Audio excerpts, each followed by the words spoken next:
Oi, gente. Boa tarde. Meu nome é Stephanie. Eu sou da gestão Pulso Latino do CAEL. A nossa gestão é composta por estudantes independentes e parte do coletivo Faísca. Hoje a gente está aqui recebendo os professores e estudantes veteranos da habilitação do português e latim para contarem tudo para vocês, calouros, sobre as habilitações do português e do latim. Essa semana das habilitações de 2020 aconteceram em um ano bastante atípico por conta da pandemia, que já deixou mais de 150 mil mortos só no Brasil. E aí, muitas mudanças, mil e uma mudanças acontecendo, questões do EAD, né, nos afligindo, do ranqueamento afligindo os calouros. E aí a gente do CAEL tem defendido, junto com diversos estudantes, através de cartas abertas que impulsionamos e baixos assinados organizados pelos alunos, que não somente não se considerasse as notas do primeiro semestre, que já foi conturbado, né, mas também que não houvesse ranqueamento esse ano, que é um lance que já existe para selecionar, né? Tipo, por conta da falta de professores que existe no curso. E aí nem todo mundo consegue fazer a língua que quer. E aí por isso que a gente é contrário ao ranqueamento, que já funciona como segundo vestibular. E aí nesse ano, com a pandemia, com desemprego, enfim, diversas questões que tem deixado esse ano ainda mais complexo, mais conturbado. A gente está fazendo essa semana assim para que haja uma troca muito boa entre os alunos. Também qualquer coisa, tipo, dos alunos que se quiserem perguntar para a gente vai estar ouvindo, mandar pergunta. Também entrar em contato com o departamento, né? No caso do português e do latim, que vai ser hoje o DLCV. Além disso, a gente está deixando alguns vídeos mais curtinhos na página do CAEL, contando sobre as habilitações, para que seja mais fácil para quem não puder ver. E também vamos gravar essa live.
Será que voltou? Voltou? Tá. Deu um probleminha aí, gente, mas tudo dando certo. Como eu estava dizendo, todas essas questões, né, do ranqueamento como segundo vestibular, toda a questão da pandemia, já o desemprego, enfim, a decisão da reitoria de colocar, de implementar esse AD totalmente por cima, né, tipo, enfim. E aí, além dessas mesas que a gente está fazendo, a gente está disponibilizando alguns vídeos curtinhos de resumo das habilitações. Essa live vai estar disponibilizada na página do CAEL, para se vocês quiserem ver de novo, ou até mesmo para quem não conseguiu ver, quiser ver, né? E aí, o funcionamento da mesa vai ser assim: serão 15 minutos iniciais para o professor da habilitação do português, né, que vai abrir a live, mais 15 minutos para Larissa, né, poder falar sobre a habilitação, a experiência dela. Depois, no final, vamos abrir 10 minutos para que possíveis perguntas que surgirem, serem respondidas tanto pelo professor quanto pela Larissa. E aí, do mesmo modo, vai acontecer com a do latim, com a professora Sartorelli e o Matias e a Ana Carolina. Então, professor, se quiser começar. Perfeito. Muito obrigado, Esther. Boa noite a todos e a todas. Espero que vocês estejam me ouvindo bem. Estou muito feliz pelo convite do CAEL, pela organização desse importante evento, que é a Semana de Habilitações, que permite a todos e todas que entraram no curso de letras conhecerem, né, as nossas diversas habilitações.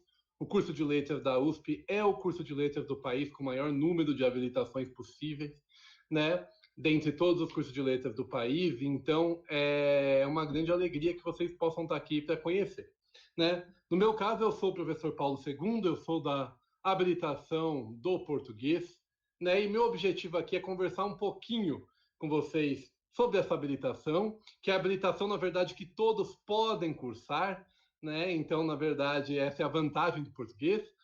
E se vocês tiverem dúvidas e perguntas, conforme eu for apresentando, por favor, me falem. Eu vou compartilhar uma apresentaçãozinha com vocês, só para ficar algumas informações registradas, já que também vai ficar disponível esse vídeo depois no YouTube e tudo mais para vocês. Então eu vou disponibilizar aqui, né, o meu PowerPoint, né? Espero que todos vocês consigam ver a minha tela, né? Então a minha apresentação é sobre o português, né? Essa habilitação que em tese é para todos, né? Então, gente, em termos de uma visão geral, a habilitação de português, assim como a habilitação de latim que vai apresentar depois, ambas estão situadas no Departamento de Letras Clássicas e Vernáculas, né, no chamado DLCV, aqui da nossa FEFELESH. Vocês têm aqui o site do DLCV, vocês também têm um e-mail, né, caso vocês precisem de alguma informação, tenham alguma dúvida, queiram perguntar alguma coisa, né?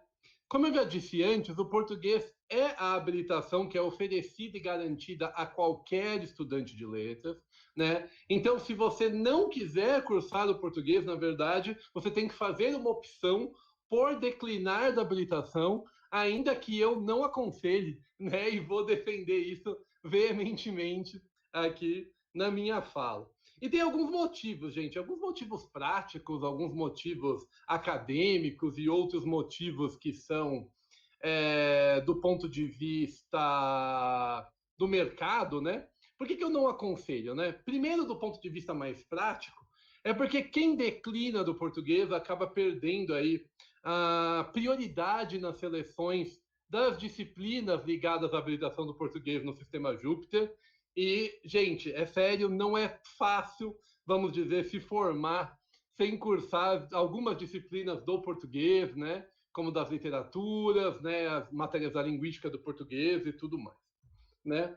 Especialmente para quem está na primeira graduação, eu mantenho a insistência que não decline também no português, pelo fato de ser uma das habilitações com maior potencial de empregabilidade, né? Afinal de contas, estamos no Brasil, somos falantes de português, e há bastante oportunidade aí em relação à docência, ao mercado editorial e assim por diante. Além disso, gente, a formação no português, né? Ela, querendo ou não, em maior ou menor grau, ela complementa as formações que são oferecidas nas outras habilitações do curso. Alguns alunos, por outro lado, optam por português como habilitação única. Então, são alunos que optam por não fazer uma segunda habilitação e são alunos que ficam no português, né? Essa opção tem algumas vantagens de ter alta flexibilidade na composição da grade curricular, né? Então, você vai ter um monte de disciplina disponível, você pode fazer disciplinas em outros departamentos também. Então, essa flexibilidade é muito boa, né? Você mantém a prioridade nas seleções das disciplinas ligadas à habilitação do português, né? Por um outro lado, que é um lado triste, você perde a oportunidade de sair sem, né? Você perde a oportunidade de sair com uma dupla formação, né? De ter o português e mais alguma língua, né? Então, essa é a desvantagem do português como habilitação única. Gente, em termos de disciplinas, o português tem esse conjunto de disciplinas obrigatórias que eu estou colocando aqui para vocês, né? Então, em termos das disciplinas de linguística, vocês vão ter no segundo ano fonética e fonologia do português e morfologia do português. No terceiro ano, vocês têm sintaxe do português e filologia portuguesa. E, por fim, no quarto ano, nós temos teorias do texto, enunciação, discurso e texto, né? Em termos das disciplinas de literatura, a gente vai ter literatura brasileira 1, 2, 3 e 4, né?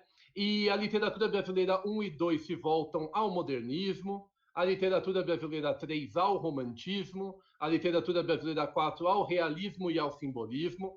Gente, sempre tem alguma variação a depender de qual é o professor que dá, em termos de quais são os autores que vão ser focalizados, mas é mais ou menos esses movimentos que são abrangidos nessas literaturas.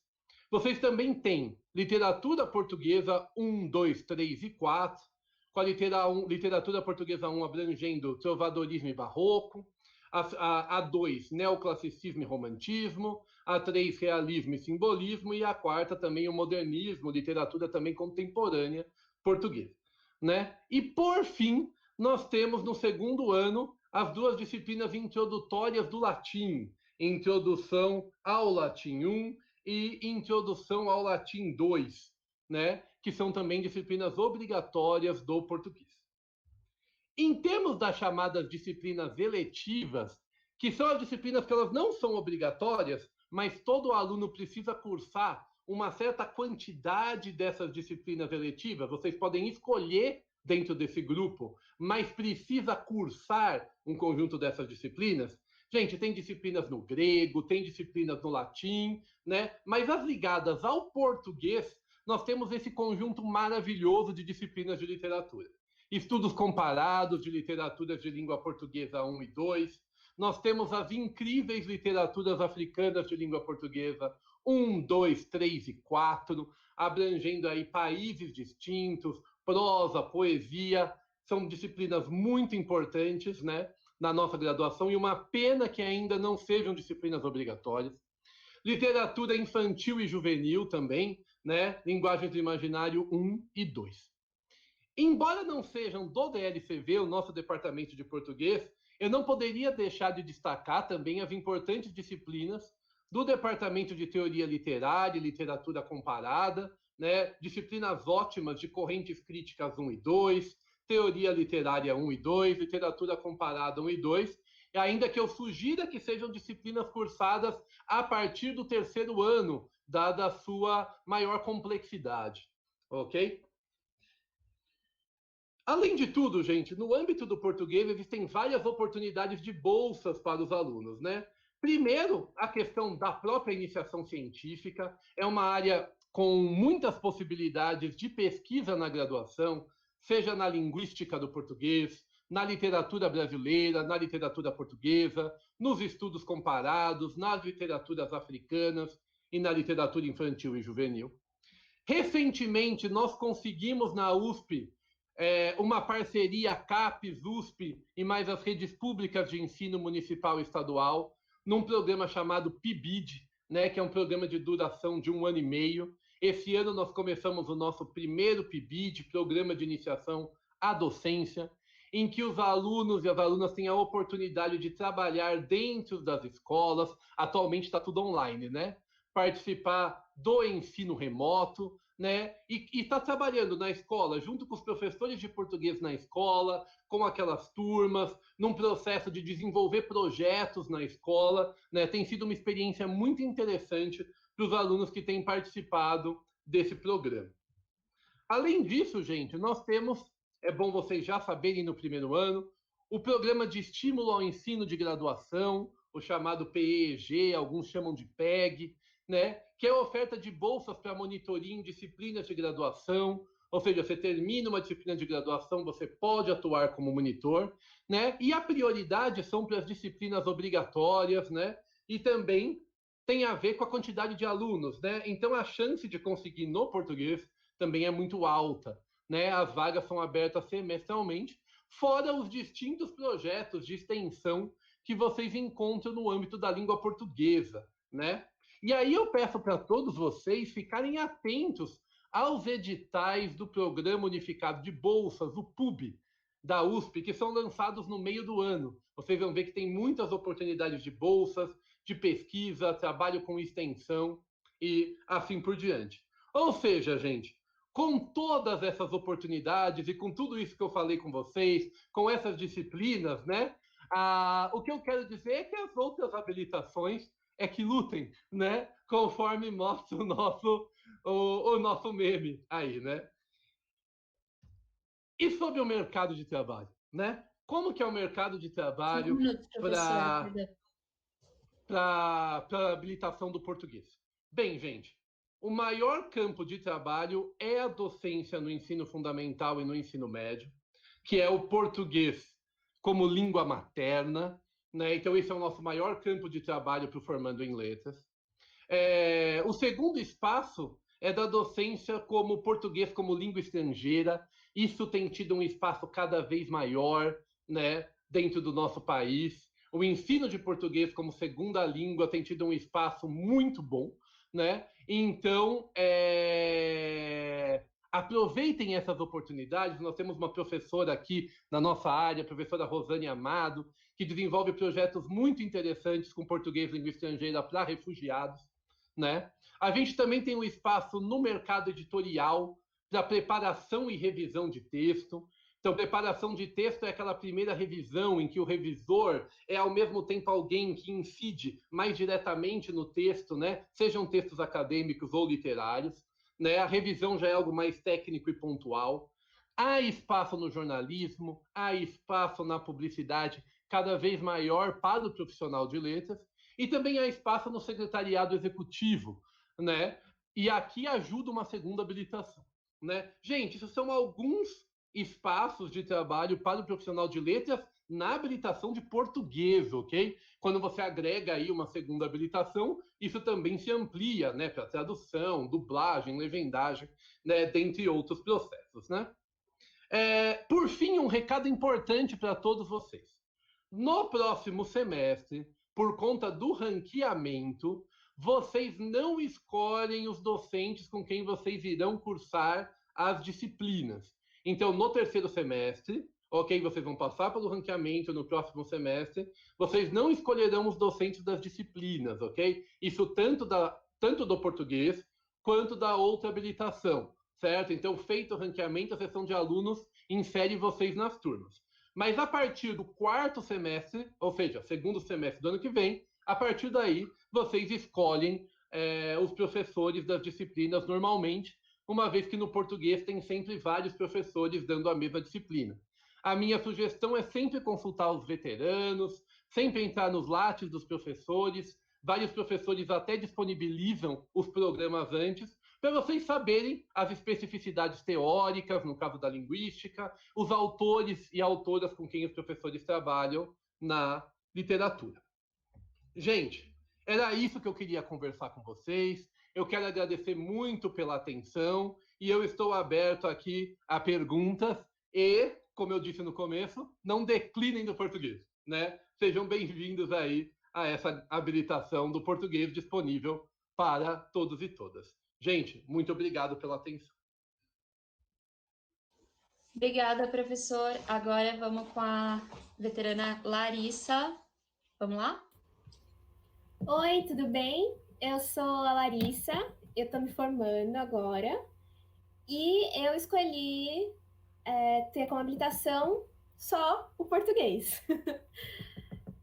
Eu queria começar falando justamente sobre essa questão de só o português, porque quando a gente pergunta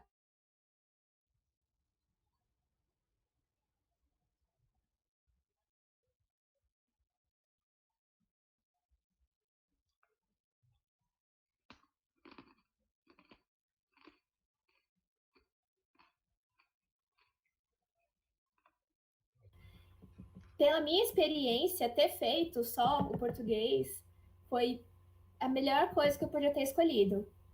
Eu não entrei na letras com o objetivo de uma língua estrangeira. Eu entrei pensando no português, de fato. Eu cheguei a ranquear para italiano, não fiquei um semestre, nem terminei, porque a verdade é que eu ranqueei porque chega na época de ranqueamento e seus colegas falam, e aí, e você, o que você vai fazer, não sei o quê. Toda aquela confusão e eu acabei escolhendo uma língua que eu já tinha um certo conhecimento.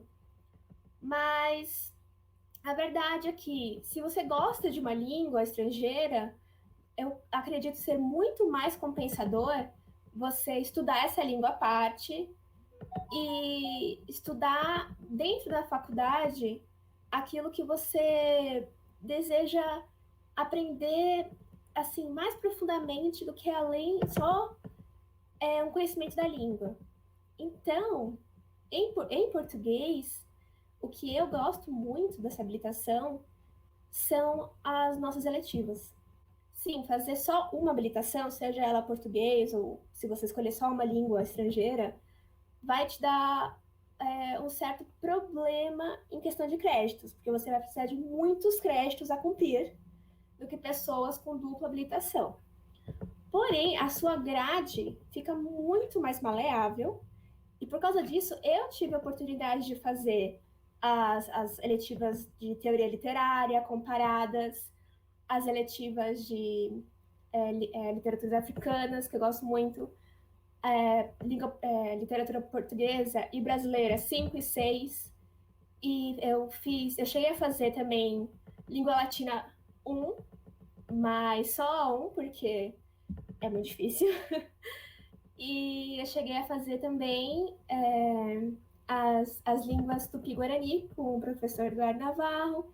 E assim, não só isso, mas como o português te deixa com uma grade muito mais maleável, você tem como fazer matérias em outros institutos que normalmente levam a manhã, à tarde ou a noite inteira, um período inteiro. Então, eu pude fazer 2 matérias na história, pude conhecer umas matérias nas sociais e fazer depois a licenciatura, que agora que eu estou fazendo também já, fica um tanto mais fácil, porque, querendo ou não, chega na parte da licenciatura, as pessoas só fazem a de português. a grande maioria que eu conheço. E a licenciatura também vai te tomar uma boa parte da manhã, um período inteiro. Então também abre muito esse espaço. Bom, vocês estão conseguindo me ouvir? Ah, obrigada, que apareceu um negócio. Bom, enfim. E aí, assim, eu acho que as pessoas, vocês estão em dúvida entre ranquear para alguma língua ou não, talvez seja uma boa até tentar, por que não? Mas eu seguiria o seu instinto, porque eu sabia que eu queria algo ligado à literatura portuguesa desde o início. Eu sabia que eu queria cursar as línguas tupis e não teria espaço para isso. No tempo de graduação que a gente tem, não tem espaço, tempo suficiente de vida para você fazer tudo, infelizmente. Então, você conseguir fazer todas as literaturas comparadas, todas as literaturas do infanto juvenil, assim, até assim, fazer matérias no IEB, que eu acho muito interessante também, no Instituto de Estudos Brasileiros, sabe, te abre a possibilidade de colocar essas matérias na grade. Eu pude fazer edição de documentos de filologia depois, agora nesse último, e conhecer pessoas de outros cursos, enfim, fora tanto um pouco da bolha que cada habilitação faz. Mas mesmo assim, como o português é a maior habilitação, você continua muito ligado com as pessoas todas de letras, porque a grande maioria, acredito eu, não declina o português. Mas também, honestamente, eu tenho uma grande amiga que declinou o português e tudo bem, sabe?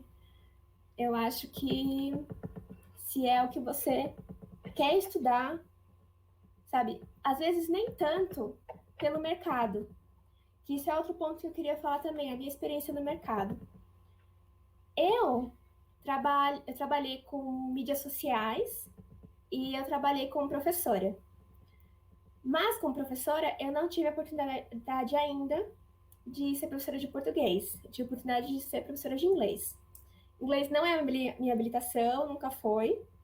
Mas eu acho que existem mais oportunidades atualmente para pessoas jovens, sem experiência ainda, a iniciarem a carreira de docência em inglês. Porque dentro do português, as escolas procuram professores, né, com experiência, ou melhor, no mínimo, com formação. E no inglês, eu não sei o que acontece, mas eu, só apenas por saber a língua, por ter um certificado de TOEFL, de conhecimento da língua, eu fui contratada já como professora, mesmo sem o diploma. Então, e depois também eu trabalhei com mídias sociais, que é uma área da comunicação, que exige conhecimentos além das letras, porque exige conhecimentos de ferramentas de análise, de busca, de atendimento, mas nada complicado fora isso, nada de outro mundo, para quem entende linguagem. E, bom, fora isso, por enquanto minha experiência de trabalho é essa. Mas eu não acredito que, para o que eu quero da minha vida, que não seja dar aula de inglês, que não é dar aula de italiano, ou mesmo estudar nessas áreas em específico, buscar mestrado, buscar algum tipo de mentoria maior em uma língua estrangeira, um diploma só de português não é pouca coisa, não é só isso. De qualquer forma, você é, é a autoridade máxima dentro da nossa língua. Então, aqui, eu acho que o importante, o relevante para se buscar no mercado de trabalho um emprego na área de docência, mas principalmente no mercado editorial, que também eu vejo muita vaga abrindo, é apenas ter o português. Ninguém sai em vantagem em ter uma língua a mais, a não ser que essa seja uma coisa muito específica. E só de ter um conhecimento de outra língua, você colocar que sabe outra língua, ter um diploma, um certificado da língua em questão de trabalho, é igualativo, assim. Então, é basicamente isso. Que português te abre, deixa a grade muito maleável, você tem a oportunidade de conhecer outros institutos, outras pessoas. Você pode também fazer matérias, por exemplo, dentro da habilitação de linguística, que combine um pouco. Pode fazer língua latina, grego, pode fazer... Nossa, nem sei. Muitas coisas. E depois essa questão do mercado de trabalho, que eu vejo que é uma questão mais preocupante. Que pelo menos me perguntam se tem alguma vantagem ou não, desvantagem ou não. E é basicamente isso. Eu estou me formando agora, muito feliz, porque o Letras é o curso do meu coração, assim. Não foi algo que eu fui forçada ou... 5 minutinhos, tá? Ok, obrigada. Algo que eu fui forçada a fazer, algo que fui pressionada a escolher.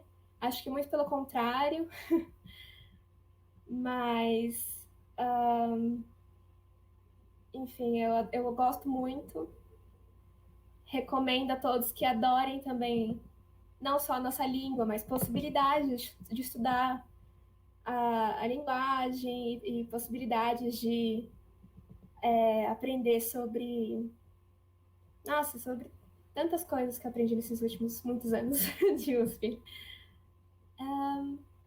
É isso, eu recomendo muito, muito português. Eu acho de verdade que é a melhor habilitação, mesmo que seja só essa habilitação de português. Muito obrigada.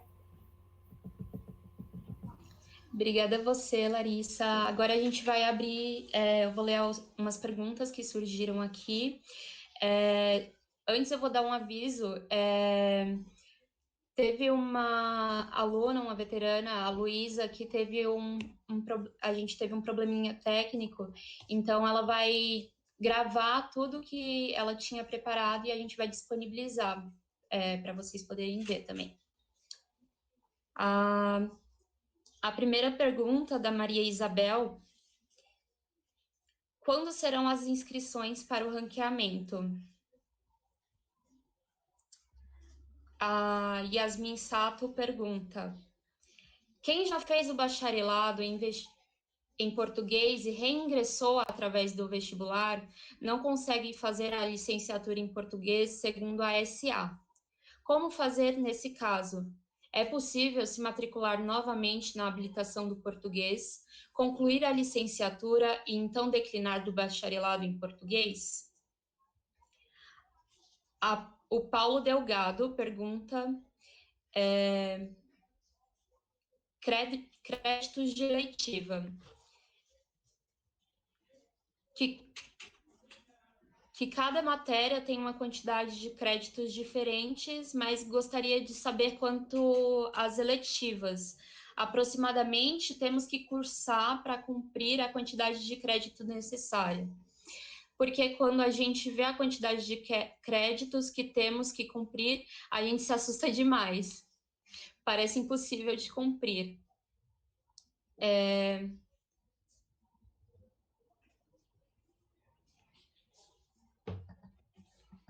Acho que é isso. Sobre a pergunta da licenciatura, a gente também vai ter a live no dia 29 para aprofundar essa questão da licenciatura. E é isso, se vocês puderem responder. Oi, perfeito, Esther. Vamos lá, então. Maria Isabel, sobre a sua pergunta das inscrições para o ranqueamento.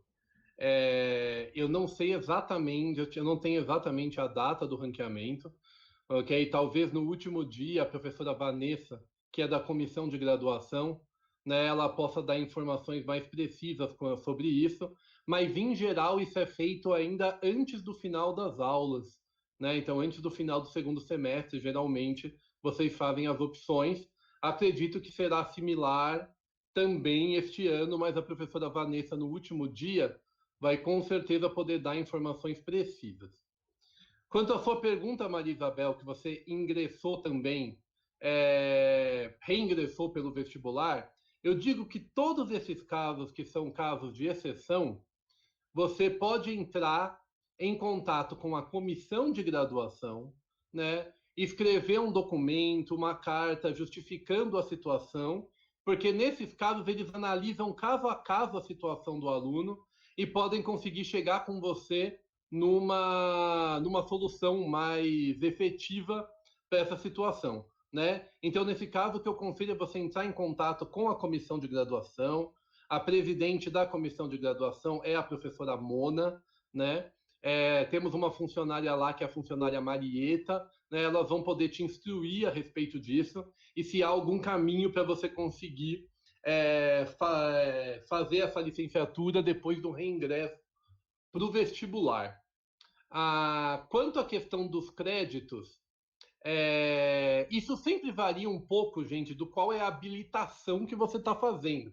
Se é português puro, português inglês, português espanhol. Mas em termos de disciplinas eletivas, em geral, das eletivas oferecidas pelo DLCV, que eu mostrei algumas para vocês, são poucas. Em geral, são 6 créditos. Mas isso é de eletiva. Além das eletivas, o que são as eletivas, né? É um conjunto de disciplinas fechado, tem um conjunto lá das que você pode fazer, e você escolhe dentre essas que você pode fazer. Isso é eletiva, né? Então, por exemplo, português e inglês precisa fazer 6 créditos de eletivas. Agora, existe uma outra coisa que é optativa livre, ok? Optativa livre, aí a lista é imensa, vai em vários departamentos, as possibilidades são gigantescas de você fazer.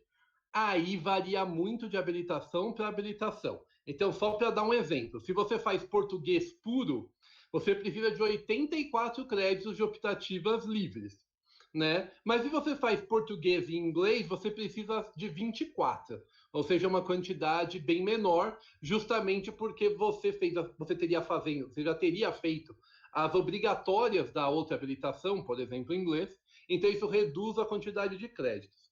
O nosso curso de letras realmente é um curso com muito crédito, ele é um curso pensado, de fato, para 4 anos, 4 anos e meio no mínimo, gente.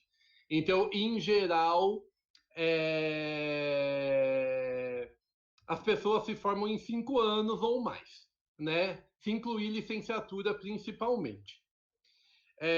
Lucélia, sua pergunta, se declinar do português e quiser aderir posteriormente, é possível?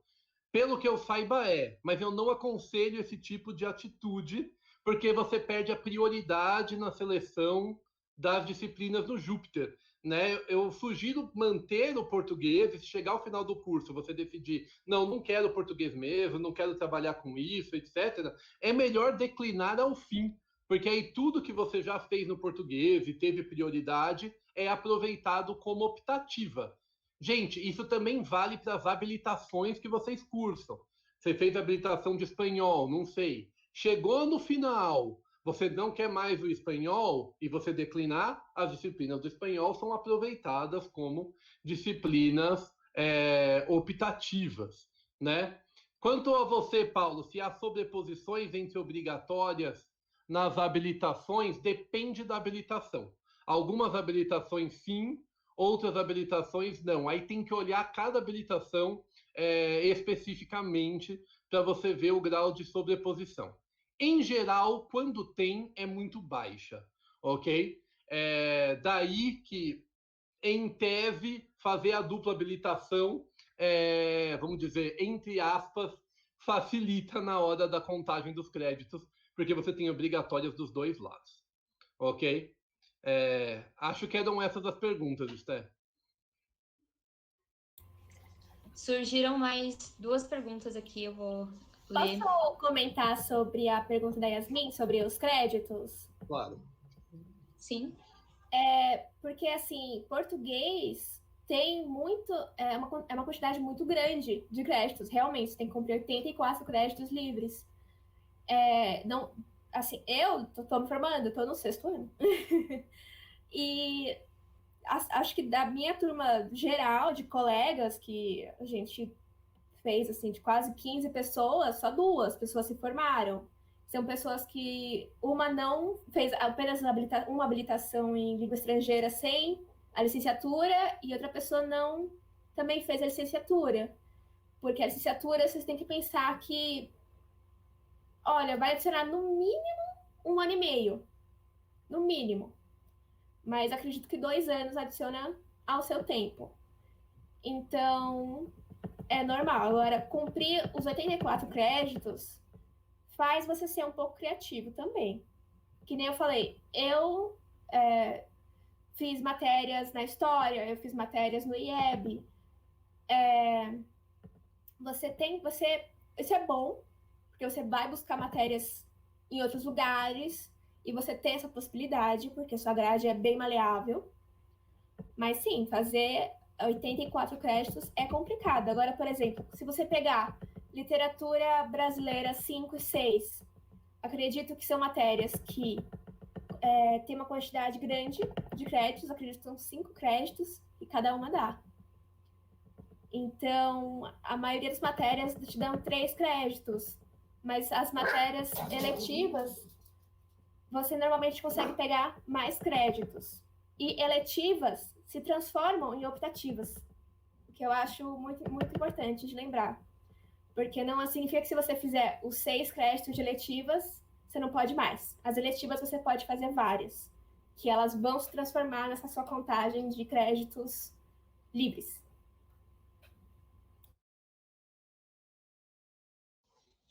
Só tem mais uma pergunta, na real, que é quantas optativas eu consigo fazer e quanto de adiantar as optativas para uma segunda graduação em História. É possível? Ivanildo, que fez das optativas, né? Olha, quantas você consegue fazer? Nossa, muitas, né? Você, inclusive, pode fazer mais créditos do que é necessário para se formar. Tem gente que faz isso, né? Então, o que eu quero dizer assim, você consegue fazer muitas. Se você tiver que fazer 24, como é o caso do inglês, em geral dá umas 8 disciplinas, vamos, de 3 créditos, que é o padrão. Mas como a Larissa já disse, tem disciplinas optativas que têm mais créditos, né? Então aí você diminui essa quantidade.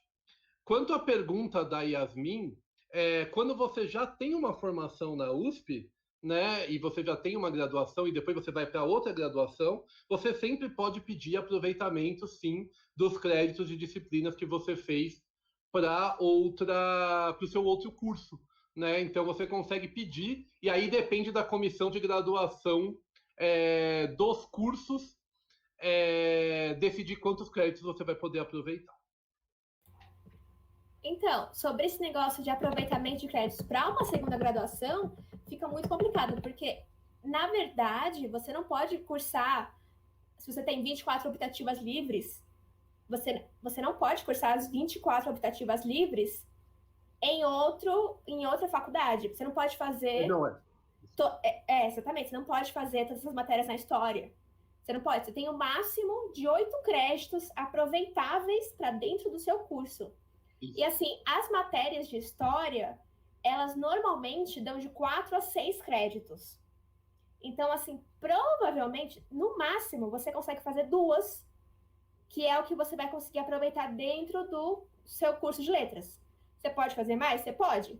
Mas você não vai receber crédito por isso. E aí eu não sei como vai ser computado depois. Não sei nem se consegue se matricular, para ser sincera, porque você não vai entrar na sua grade, não tem como. Você tem o máximo 8 créditos fora da letras para ser aproveitados, só. Exatamente. Qualquer outra coisa é só com a comissão de graduação. Como eu Exato. falei, que consegue 8 mensurar. créditos é bastante para É. fazer fora, não é tipo pouca coisa, dá para fazer bastante coisa fora. E aproveitar de outra faculdade é a mesma coisa. Ivanildo, tem um processo imenso para verificar a compatibilidade das disciplinas. Aí tem que fazer um pedido para os departamentos, aí é um processo mais complexo. Ok? E, de novo, se você for aproveitar créditos de uma faculdade externa à USP, outra faculdade, a USP provavelmente vai te dar o máximo de 8 créditos.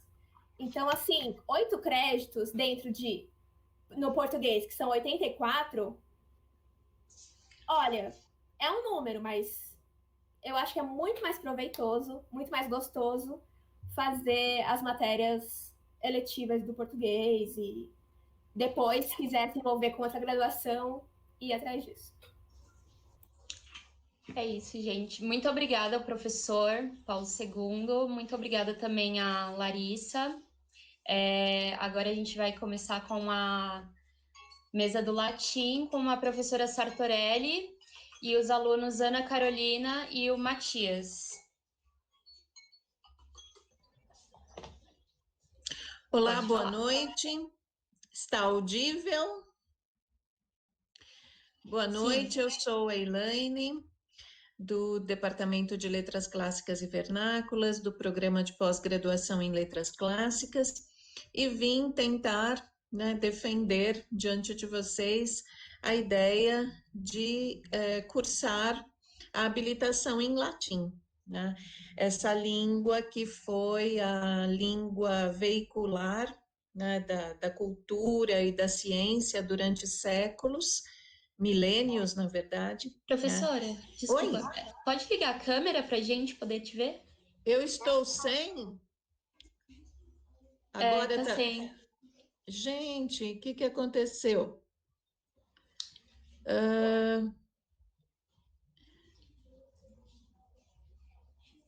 Tá funcionando agora? Porque eu me vejo. Não. Nossa, eu tô vendo a professora desde o começo, ninguém mais tá? É? Sim. Eu me vejo.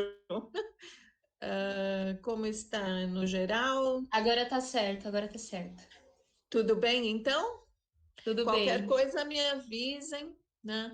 Mas então eu vou falar dessa língua latina, né, que aterroriza tantos alunos, mas que foi a língua veicular, né, da cultura, da religião, da ciência durante séculos, mesmo milênios, e que é, em grande medida, né, a literatura fundamental, né, dessa chamada cultura ocidental. Né?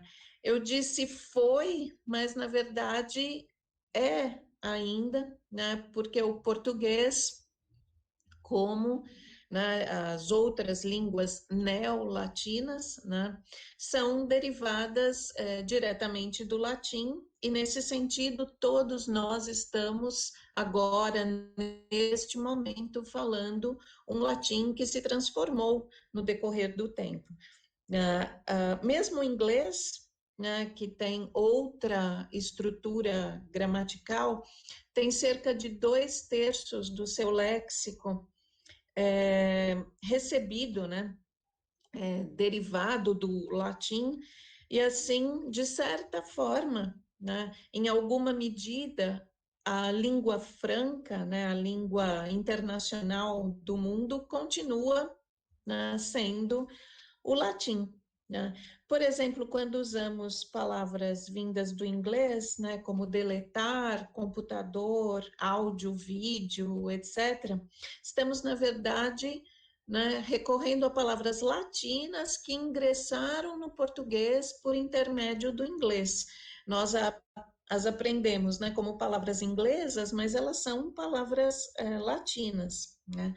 Isso se deu historicamente, porque o Império Romano dominou, né, a imensa maioria do território europeu durante muitos séculos.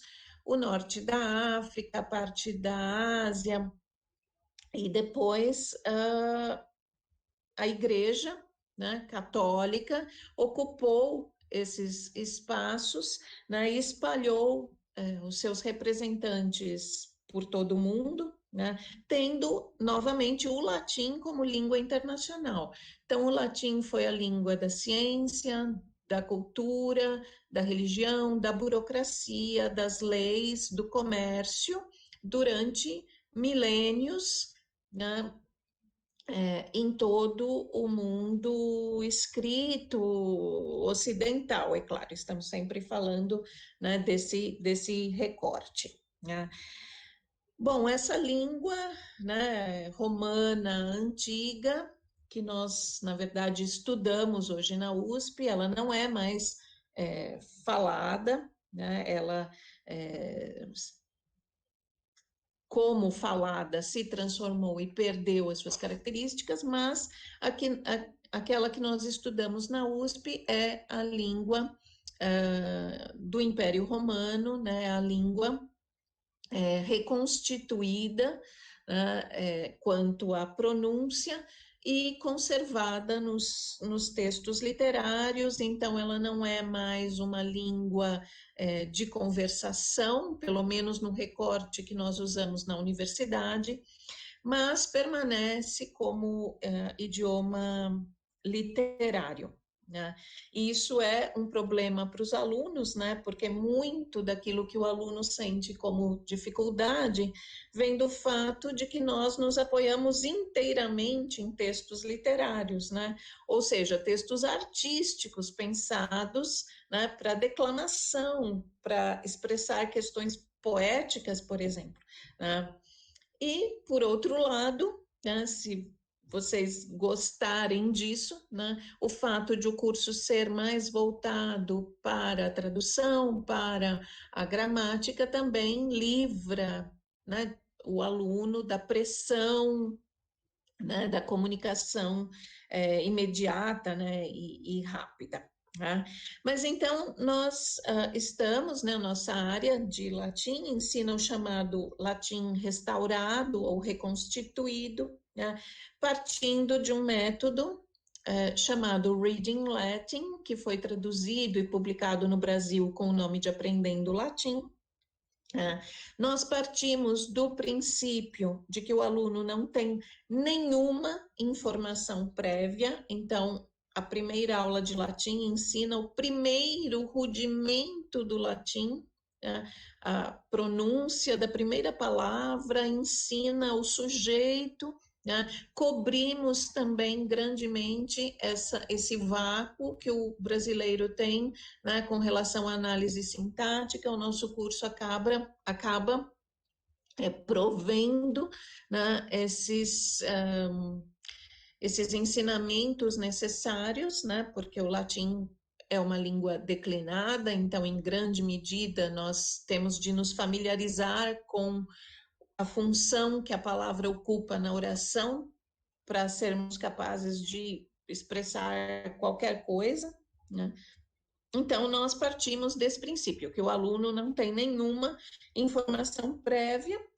O nosso curso tem agora 5 anos, né, na medida em que são 4 anos de língua latina e o primeiro ano em que o latim contribui juntamente com o grego, com o curso de IEC, que é onde vocês provavelmente estão agora, né, na introdução aos estudos clássicos, né? Então, quem escolher latim terá 4 anos, o latim de 1 a 8, né,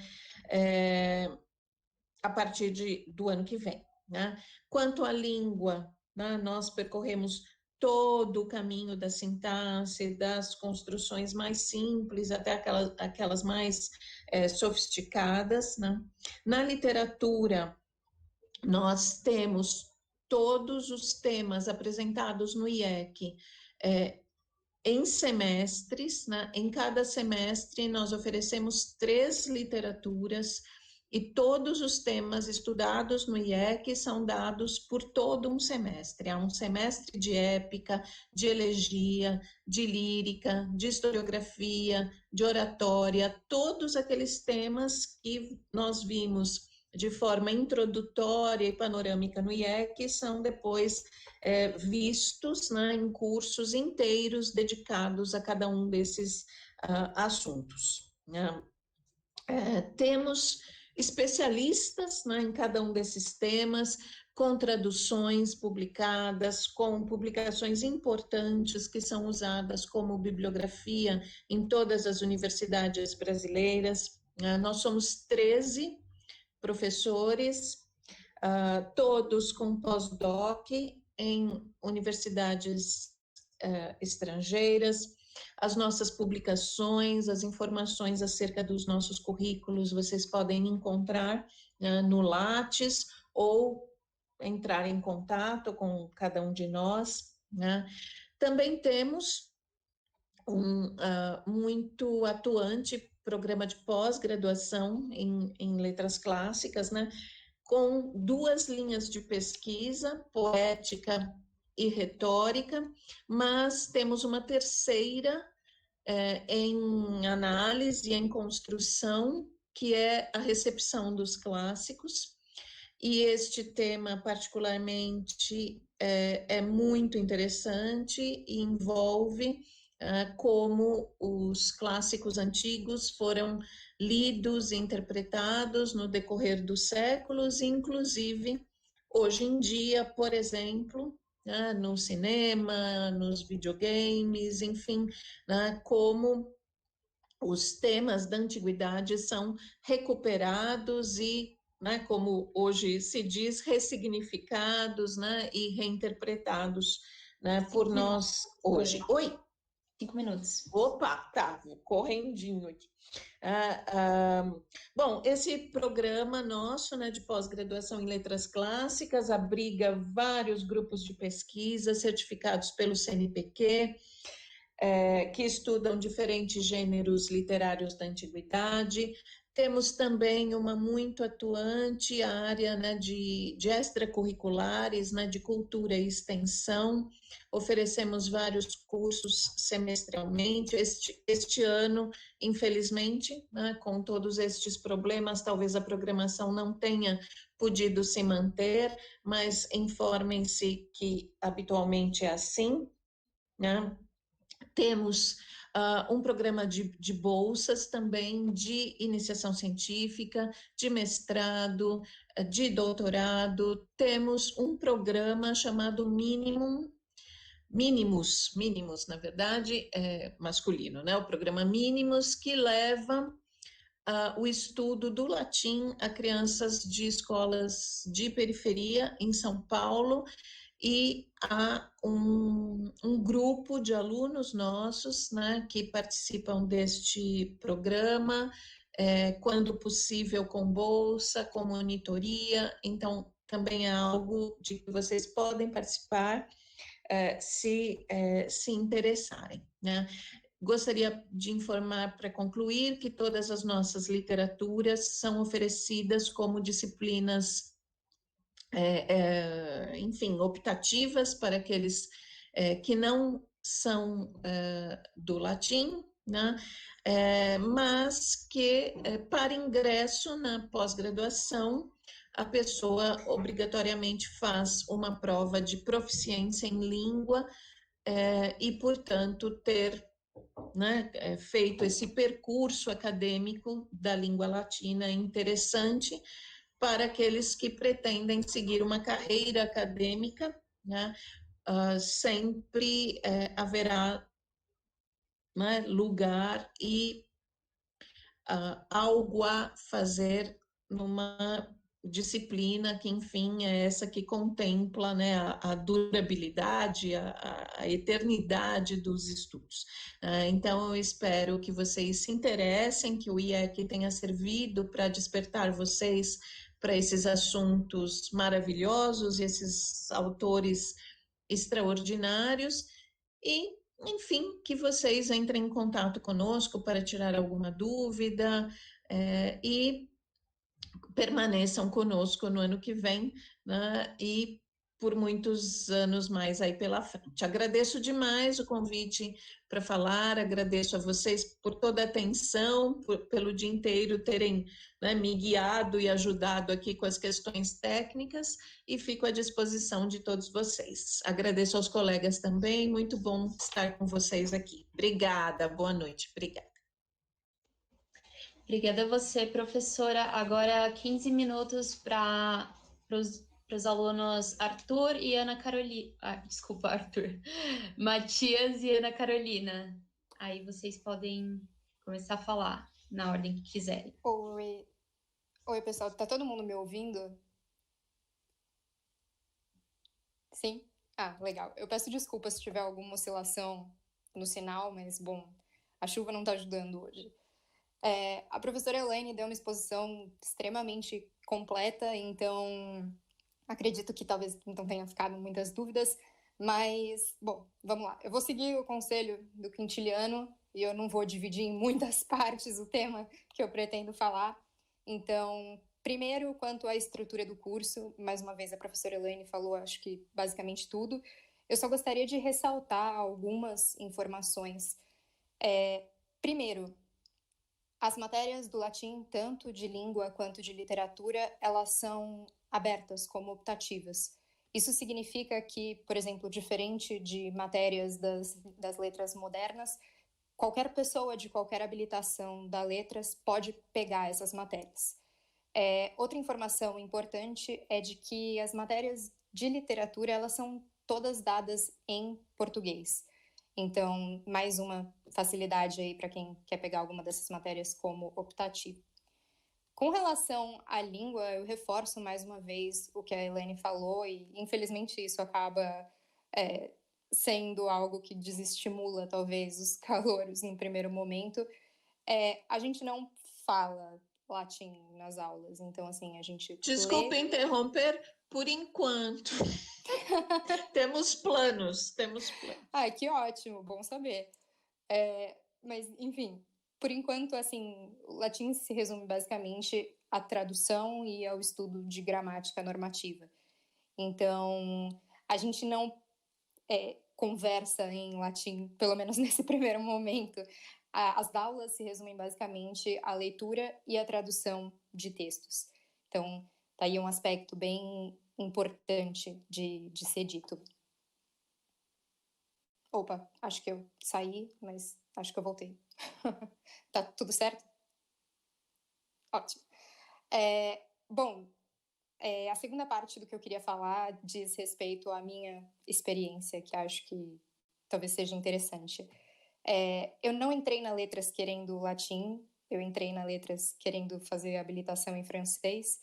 Então, assim, o IEC foi essencial para mim, no sentido de me fazer mudar de ideia. Então, eu diria que, assim, se você gostou muito, muito, muito de IEC, já é um bom sinal, no sentido de escolher a habilitação em grego ou latim.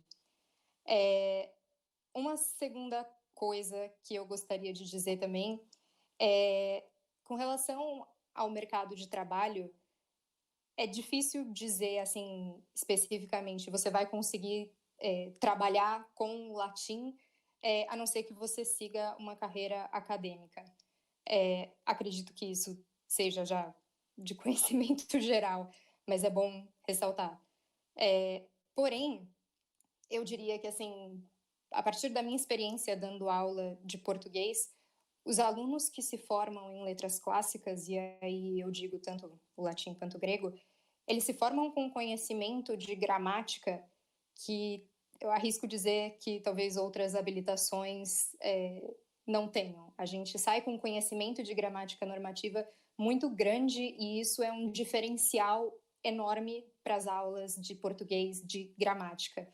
Então, acho que isso é importante dizer. E como a professora falou, a gente tem um programa de pós-graduação super forte. No momento, eu faço parte desse programa de pós-graduação, eu faço mestrado em letras clássicas. Então, é uma excelente oportunidade para continuar trabalhando com latim ou grego. Eu digo latim ou grego porque eu acredito que a estrutura dos cursos sejam bastante semelhantes. Com relação às bolsas, acho que é válido a gente ser honesto no sentido de que bolsas há, porém, não sei se dá para dizer que em abundância. Então, obviamente, em comparação ao português, eles têm muito mais ofertas de bolsa, eu imagino, do que a gente do latim, por razões óbvias. Mas há, sim, muitos programas de bolsa e muitas oportunidades nesse sentido dentro da faculdade. Com relação às dificuldades ligadas ao curso, que eu sei que ninguém gosta de falar, afinal de contas é a semana das habilitações, mas é importante ressaltar que, justamente pelo fato da gente não falar latim, ele requer um tempo de estudo bastante grande, talvez um pouco maior do que outras línguas, do que línguas modernas. Então, é sempre bom ter isso em mente. Isso significa que você não vai conseguir fazer latim se você, por exemplo, precisar trabalhar? Não, de forma nenhuma. Mesmo porque essa questão do estudo é bastante relativa e pessoal. Mas é importante que se tenha um período de tempo relativamente grande para poder estudar. E eu digo assim, um período fora do horário das aulas. Então, um período de estudo seu em casa. Isso é bem importante. Bom, eu acho que com relação à estrutura do curso e a minha experiência é mais ou menos isso. Eu não sou uma pessoa muito prolixa, desculpa. Eu só queria terminar falando algo que eu imagino que seja algo que muitas pessoas pensem, mas, enfim, para a gente do latim, do grego, dá quase nervoso de falar isso, mas as pessoas dizem que a gente estuda uma língua morta. É difícil se dirigir a isso, porque, assim, claramente, enquanto houver pessoas estudando essas línguas, elas jamais irão morrer. Eu diria que, no caso das clássicas, ingressar nesse meio, estudar letras clássicas, eu diria que hoje é quase um ato de resistência. Estudar algo que, pensando pragmaticamente, não tem uma utilidade prática em termos de mercado de trabalho. E isso me faz lembrar de um método do grego feito por um autor chamado Peter Jones, em que ele se dirige a esse assunto. E ele diz que, bom, para aqueles que acham que estudar as letras clássicas é algo inútil, nada é mais útil do que o prazer. E as letras clássicas geram muito isso. A possibilidade de se ler obras tão importantes gera um prazer enorme. Nada é mais útil do que isso. Então, eu espero ter convencido vocês a ir para o latim, embora tenha dito mais sobre as dificuldades. Mas, enfim, é uma habilitação maravilhosa e com certeza vale a pena. Eu acho que é mais ou menos isso que eu tinha para falar.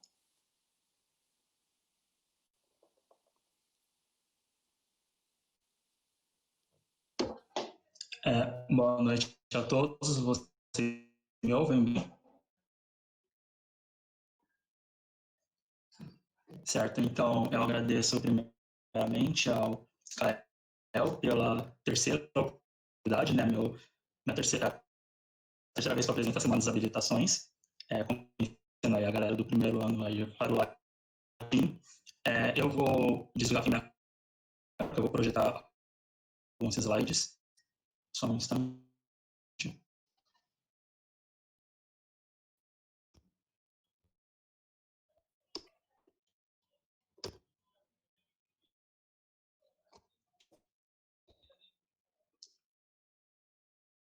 Slides. Assim, espero que sim. Pois bem, a maioria dos assuntos a professora Elaine já tratou, e a Ana também, então eu vou tentar ser a mais breve, até pela questão do tempo. Enfim, aqui, quanto à questão da graduação e da pós, já foi dito. A grade curricular, basicamente, língua e literatura, língua de 1 até 8, então são, portanto, 8 semestres de aprendizado de língua. O que a gente usa para aprender a língua? Durante mais ou menos 4 semestres, ou seja, metade do nosso curso de língua, a gente utiliza esse livro aqui, Aprendendo Latim. ele é uma tradução, na verdade, ou adaptação do método inglês. Ele é composto de 5 sessões de textos adaptados e uma sessão de textos originais, que é a última sessão desse livro. A grade de literatura, com esses gêneros que você já conhece, né, como autor. Então, elegeu epigrama, teatro, épica, lírica, historiografia ou retórica e oratória, e epistolografia ou sátira. É aqui ou, né, porque é o professor que decide qual dos dois ele vai dar naquele semestre. Experiências, impressões e dificuldades. Bem, eu sou um ponto meio fora da curva, porque eu fui para o latim, aliás, esqueci de falar, no 4º ano da letras e 3º ano do latim, eu fui para o latim bem mais interessado na língua do que na literatura, embora eu ame a literatura latina, e eu fui muito motivado pelas aulas de IELP, né, Introdução ao Estudo da Língua Portuguesa, porque eu fiquei muito admirado por a questão de transformação linguística, mudança, variação, história da língua, e eu decidi, então, que eu queria ir para o latim, depois das semanas de habilitações do meu ano, de 2017, foi quando eu decidi de vez, embora no primeiro semestre daquele ano eu estivesse bem mais inclinado à linguística, também pensei no francês, né, mas eu decidi, então, pelo latim. Cheguei um pouco no grego também, mas fui de vez para o latim. O que mais me fascina, né, no latim, na habilitação, é uma questão, eu digo, panorâmica, né? É o fato de a cultura romana, a que a gente tem acesso na habilitação, eu creio que é uma cultura panorâmica. Por quê? Porque ela é receptora, transmissora e produtora de muita coisa. Isso em vários sentidos. Na questão da arte, na questão da literatura, filosofia, enfim, em muitos outros campos, né? Então, para mim, ter a oportunidade de conhecer muitas coisas, né? De ter acesso a vários campos do conhecimento apenas estudando latim, para mim é uma oportunidade muito gratificante. Embora, claro, né, eu não tenha acesso a tudo, né, magicamente, mas a gente tem um contato com alguma coisa, né, ainda é superficial nesses campos. E isso, para mim, é muito importante. Eu me sinto muito satisfeito quando eu estudo latim, literatura, e eu tenho acesso a isso. Algo muito importante que a Ana ressaltou, a professora também, é a questão do latim ser uma língua declinada, e a gente aprende fundamentalmente por textos escritos, né? E por ser uma língua declinada, ou seja, por ela sofrer uma quantidade de flexões, não só nos verbos, mas também nos nomes, né, substantivos, adjetivos, pronomes, é fundamental o conhecimento de gramática da língua, né? No caso, nosso, gramática da língua portuguesa. Então, o latim é uma ótima oportunidade para para vocês melhorarem esse conhecimento, embora o melhor seja que vocês já tragam ele de antemão, exatamente para vocês não sofrerem tanto com essa questão durante o curso. A professora falou da questão do mínimos, é bem interessante poder dar aula de latim para alunos da educação básica. Pesquisa também é o campo mais vasto por o latim, né? Eu mesmo acabei de concluir a minha primeira iniciação científica, eu fiz na área mesmo de latim, fiz tradução de um texto latino do século IV, e para mim a experiência foi muito interessante. Então, só para finalizar, porque basicamente tudo já foi dito, um tema que eu gosto muito, né, como a professora e a Ana disseram, a gente não fala latim, né, mas a leitura de textos ainda é possível. Eu trouxe aqui um trechinho do início do 3º livro, dos Amores, do Ovídio. É o primeiro poema, e eu gosto muito desse poema porque eu utilizei no meu primeiro ano, para um trabalho justamente de elegia. Então, só para contextualizar, algo muito recorrente na literatura latina, na poesia, é a discussão genérica, né? Então, os poetas frequentemente comparam características dos gêneros, e aqui é justamente isso que está acontecendo. O Ovídio, ele lança mão de uma comparação entre a elegia e a tragédia. Então, eu vou ler o latim, a tradução que eu fiz, aqui, e concluo a minha fala. Statuetus et multos in caeda silva peranos, credibile stili numeni nesse loco, font sacri in meido sperum capo et later ex homi dulce ventas, iceagorum spatior detectus memoralibus umbris, quod mea quaerebam musa movere topus, veni todoratus elegia annexa capillos, et puto pes iri longo alter erat. Forma decens vestis tenuissima, vultus amantis, et pedibus vitam causa decoris erat. Venit et ingent violenta tragoedia passu, fronte coma et torva, pala iacebatumi. Laio manus sceptrum latere gale movebat, ludius alta pedum capoturnus erat. Tradução: há bosque antigo por muitos anos intocado. Acredita-se que uma divindade habita esse lugar. No centro, uma fonte sagrada e uma caverna suspensa num rochedo, e por todo lado as aves queixam-se docemente. Enquanto eu ali passeio, coberto pelas sombras da floresta, procurava qual obra me anunciava, veio a elegia, com os cabelos atados e perfumados, e julgo um de seus pés era mais longo que o outro. Forma elegante, veste delicadíssima, semblante de cama, e o defeito nos pés provocava encanto. Veio também a violenta tragédia, com um passo pesado, os cabelos na testa severa, a túnica arrastava no chão. A mão esquerda agitava largamente o cetro real, e um coturno lídio envolvia alto os pés. Então, só para contextualizar melhor, esse defeito nos pés, que o vídeo fala, na verdade, é o fato do metro da elegia ser um dístico, né? Ou seja, são 2 versos. O primeiro hexâmetro, que vocês já conhecem, do IEC, né? Da poesieca, e o segundo é um pentano, ou seja, ele tem um pezinho a menos, né? Então, tecnicamente, a elegia é manca, e o coturno seria referência à tragédia, né? É um calçado alto, um tamanco, que os atores na tragédia utilizavam nos pés. Pois bem, é isso da minha fala. Eu agradeço novamente ao Kael, a todos que compareceram e assistiram, e é isso. Muito obrigado. Obrigada, Matias. Obrigada, Ana. Agora vai ser a rodada de perguntas, tá? Antes, a Maria Isabel mandou um recado para a professora Elaine, dizendo que ela voltou para letras para poder estudar recepção no cinema com você. Estou esperando, obrigada. Primeira pergunta. Quem faz português, latim, precisa fazer também introduções ao latim da grade do português?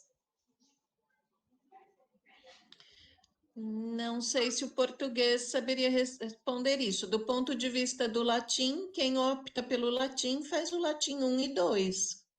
Eu sei responder essa pergunta. Pois não. Não precisa. Quem vai para o latim, para habilitação latim, não precisa fazer intro ao latim.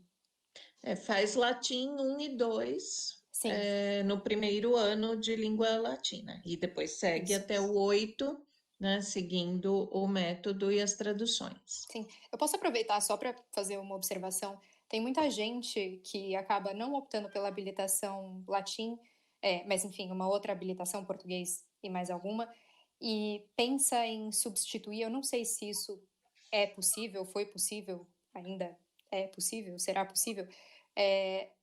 Pensa em substituir intro ao latim 1 e 2, e ao invés de fazer essas 2 matérias, para poder, ao invés de fazer em 2 semestres, fazer em um semestre só, pensa em pegar a língua latina 1. Eu não sei se essa substituição, na verdade, é possível, mas, enfim, eu lembro das pessoas falando bastante nisso.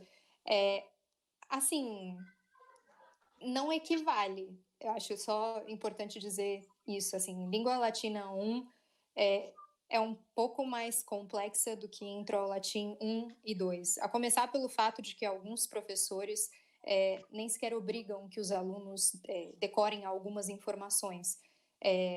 De forma que no latim, na língua latina 1, a gente já, logo no princípio, a gente já tem que decorar uma série de informações. Então, só queria colocar isso. Tá, obrigada. São mais 5 perguntas, aí eu vou fazer elas corridas, aí se vocês puderem respondendo. Se eu quiser fazer as matérias do latim como optativas, que nem a Larissa falou, vou conseguir acompanhar? Ou vai ser muito avançado? A terceira tem intercâmbio para o latim?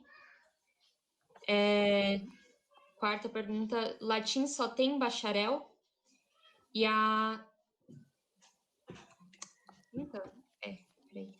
quinta, recomenda fazer curso por fora do latim? Chegaram mais 2 aqui. É possível pegar 8 níveis do latim como optativa? E é aconselhável fazer somente habilitação em latim? Claro, aconselhável e quase obrigatório, né? Não sei se os alunos que foram tão brilhantes, falaram tão bem, conhecem tão bem o curso, têm alguma resposta? Matias, você quer responder alguma coisa? Eu peguei aqui, anotei algumas respostas, mas se você quiser dizer. Eu me perdi um pouco nas perguntas, mas perguntaram se dá para acompanhar ou se é avançado.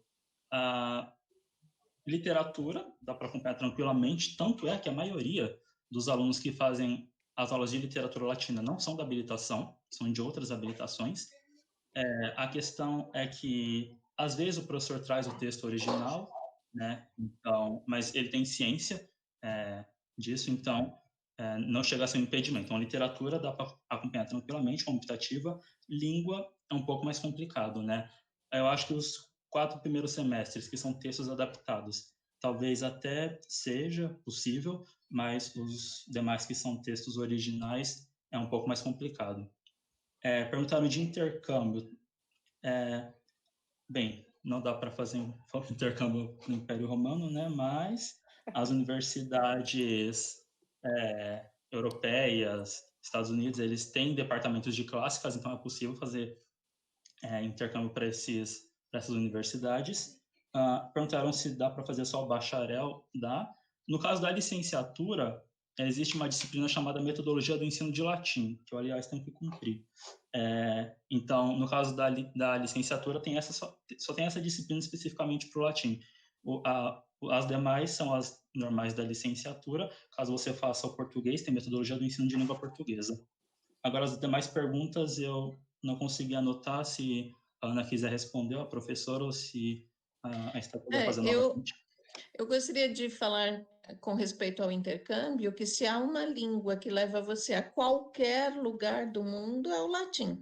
Em qualquer universidade do mundo onde se estude letras, haverá um departamento de clássicas e haverá alguém estudando latim, e isso serve para universidades, enfim, chinesas, norte-americanas, europeias, onde houver uma universidade estudando letras clássicas, ou seja, onde houver uma universidade estudando letras, né, haverá o departamento de clássicas, então o nosso aluno consegue se mover, se movimentar por toda parte, né?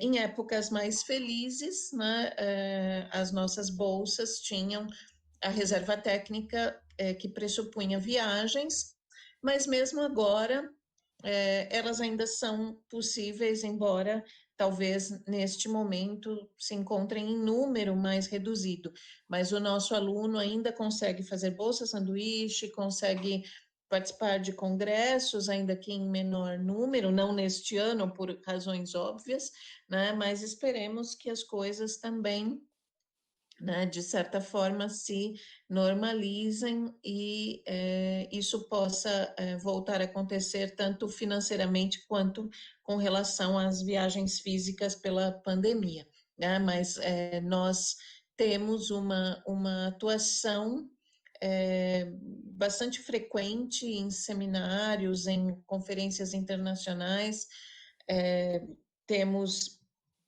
nomes conhecidos em temas estudados internacionalmente e queremos deixar isso para vocês, que vocês sigam, né, este caminho e esta tradição nossa, né, que uma das coisas boas é que está tudo por fazer, então trabalho não falta. Sei que o dinheiro é uma preocupação, claro, obviamente né, e neste momento, né, ouso dizer que quase nenhuma área tem, né, enfim, folga financeira, então não é uma questão nossa.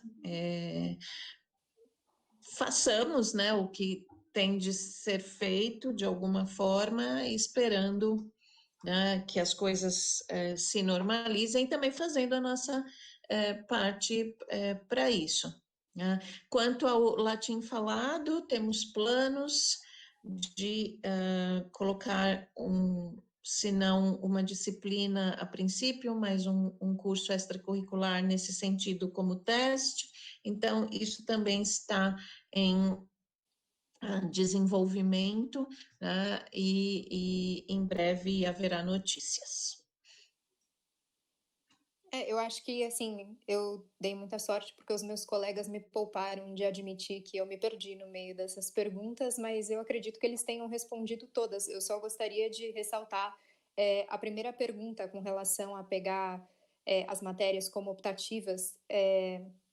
Eu acho que eu falei ao longo da minha exposição, mas eu não me lembro. Elas são dadas em português, as matérias de literatura, então é realmente bem tranquilo para pessoas de outras habilitações pegarem como optativa. E com relação a matérias de língua, tudo depende do tempo que você vai ter para se dedicar aos estudos dessas matérias. Então, assim, se você vai ter o tempo necessário, perfeito, não vejo grandes problemas, e conheci pessoas que fizeram até língua 8 como optativa. Então, enfim, é isso.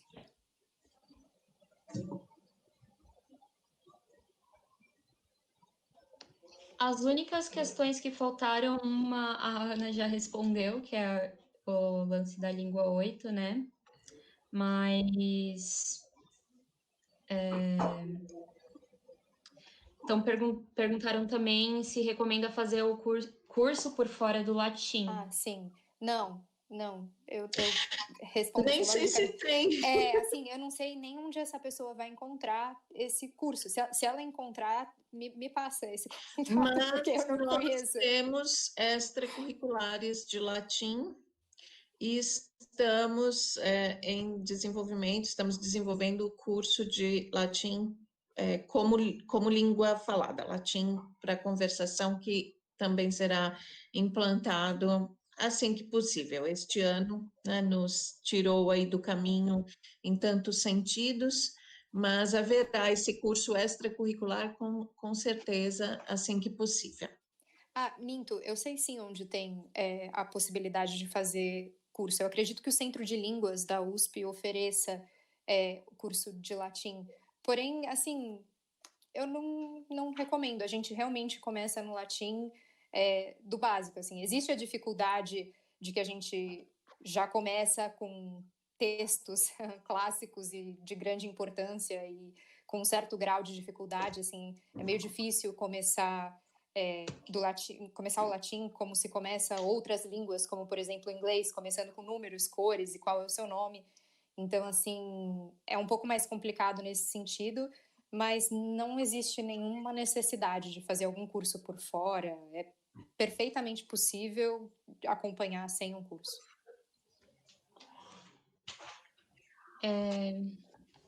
Então, eu queria agradecer muito ao professor Paulo II e à professora Elaine por terem falado sobre a habilitação do português e do latim. Também queria agradecer para os veteranos, para a Larissa. Também vou agradecer para a Luísa, que apesar de não ter podido estar aqui, ela vai preparar o vídeo para depois vocês poderem ver.